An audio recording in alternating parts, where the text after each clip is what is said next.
الحمد لله رب العالمين والصلاة والسلام على نبينا محمد وعلى آله وأصحابه أشهد أن لا إله إلا الله وحده لا شريك له وأشهد أن محمدا عبده ورسوله ما بعد.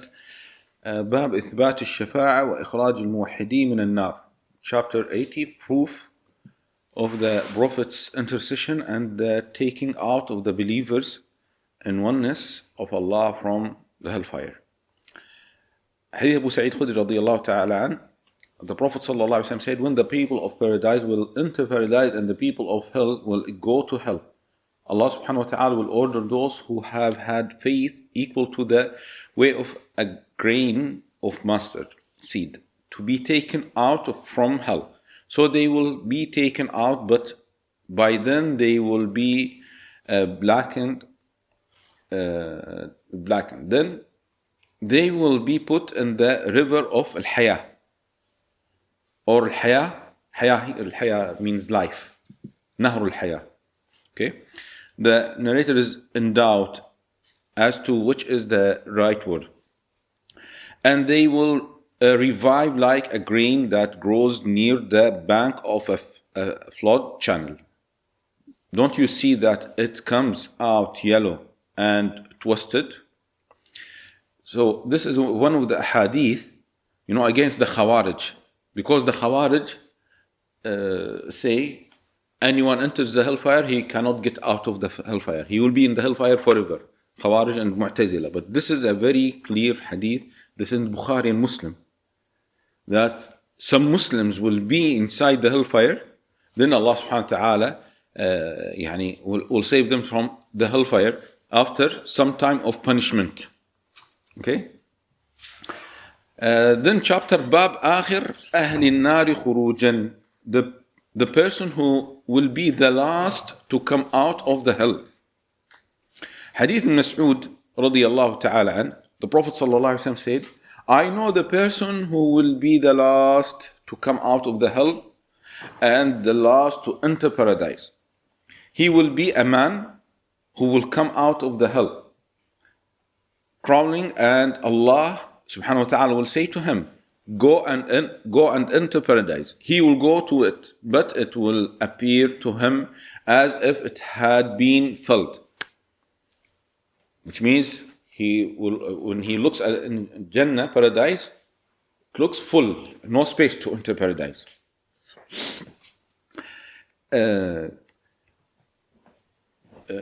Yes, he will go to it, but it will appear to him as if it had been filled. And then he will return and say, O Lord, I have found it full. Allah will say, go and enter paradise, and you will have what equals the world and 10 times as much. Imagine, this is the last. This is the last. Like the dunya and 10 times the dunya. This man will say, don't you mock at me or laugh at me, though you are the king? I saw Rasulullah, Abdullah bin Masu'd said, I saw Rasulullah sallallahu alayhi wasallam while saying that, smiling till his premolar teeth were apparent. It is said that will be the lowest degree amongst the people of paradise. Subhanallah. This is the lowest. The lowest, like dunya and 10 times. Bab adna ahl al-jannah manzila, the lowest of the ranks amongst the people of paradise. Narrated Anas bin Malik radiyallahu ta'ala an, that Rasulullah sallallahu alaihi wasallam said, Allah will gather all the people on the day of resurrection, and they will say, let us request someone to intercede for us with our Lord, so that he may relieve us from this place of ours.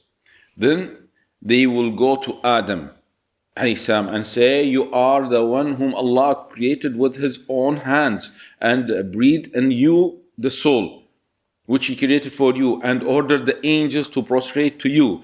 So please intercede for us with our Lord. Adam will reply, I am not fit for this undertaking, and will remember his sin, and will say, go to Nuh, which means, which sin?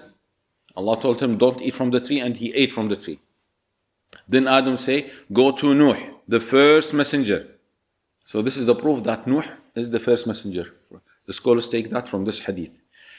Nuh is the first messenger sent by Allah. They will go to him and he will say, I am not fit for this undertaking, and will remember his sin and say, what does he mean? The other narration says, because he made a dua against his people. Surah Nuh, Allah subhanahu wa ta'ala mentioned about Nuh, رَبِّ لَا تَذَرْ عَلَى الْأَرْضِ مِنَ الْكَافِرِينَ دَيَّارًا. Okay, kill all the disbelievers. Okay, go to Ibrahim, whom Allah took as a Khalil. They will go to him and request similarly. He will reply, I am not fit for this undertaking, and will remember his sin. The other hadith explained that by what? He lied 3 times. The three lies. And the Prophet ﷺ explained these 3.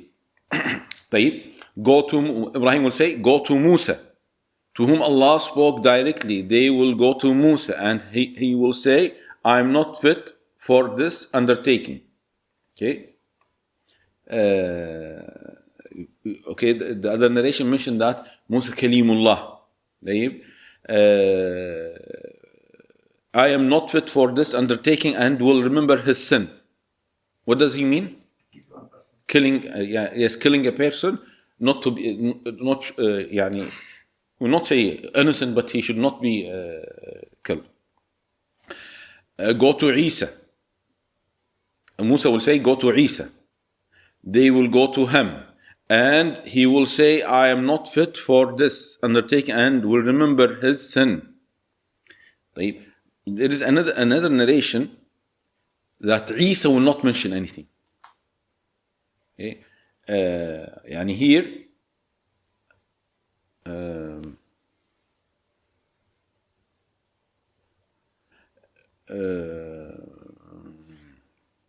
I'm not fit for and will remember his sin, and they will go to him and he will say, I'm not fit for this undertaking, and will remember his sin. It is no, the translation is wrong here, because in English, in the Arabic, okay, they come to Isa and say, I'm not fit for that, go to Muhammad. Because the other narration, and he will not mention anything. There is a narration that some scholars said authentic, others said not authentic, and Isa will say, إِنِّي عُبِدْتُ مِن دُونِ اللَّهِ, I was worshipped with Allah. He mentioned this as a sin. Actually, it is not his action, but he will consider that like the others. But here the translation absolutely wrong. I mean, it is not his action. What do you notice? That Nuh, he did the dua against his people. Ibrahim, he spoke as he mentioned the lies. Musa, he killed. Adam, he ate from the tree. But Isa, they worshipped him. It was not his action.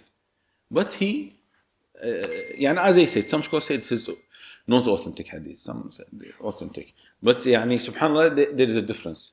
But here the translation is wrong. Translation is wrong, because the translation says, I'm not, about Isa, I'm not fit for this undertaking, and will remember his sin. And the Arabic narration doesn't say that.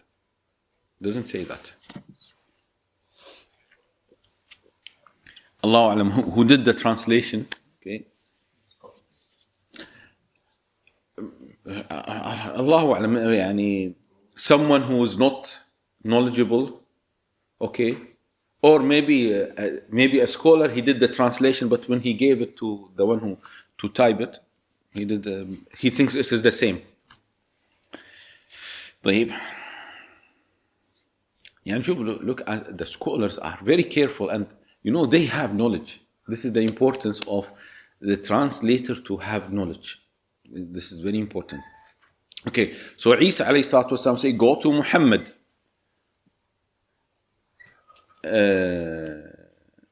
Go to Muhammad sallallahu alayhi wasallam, as Allah has forgiven his past and future sins. they will come to me. The Prophet ﷺ, they will come to me. And I will ask my Lord's permission, and when I see him, I will fall down in prostration to him. And he will leave me in that state as long as he will. And then I will be addressed. Raise up your head, O Muhammad. Ask and your request will be granted. Say and your saying will be listened to. Intercede and your intercession will be accepted. Then I will raise my head and I will glorify and praise my Lord with a saying, He will teach me. And then I will intercede. Allah will fix a limit for me. That means a certain type of people for whom I may intercede. And I will take them out of the hellfire and let them enter paradise. Then I will come back to Allah subhanahu wa ta'ala and fall in prostration and will do the same for the third and fourth time till no one remains in hell fire except those whom the Quran has imprisoned therein. Okay, يعني خلاص, he's kafir. I cannot save him. I cannot intercede. I cannot intercede for him. We'll stop here. So the meaning of these ahadith to prove the shafa'ah, the intercession, and to prove that some Muslims will be in the hellfire, then they will be out of the hellfire. This is the main point here, against the Khawarij. Because the Khawarij say, خلاص, when you enter the hellfire, it is only one way. So you are kafir.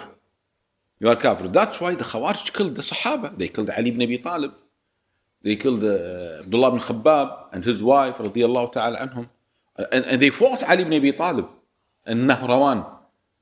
Hey, imagine they were not with Ali, not with Aisha, not with Muawiyah. Okay, so they killed some of the Sahaba, radiyallahu ta'ala anhum.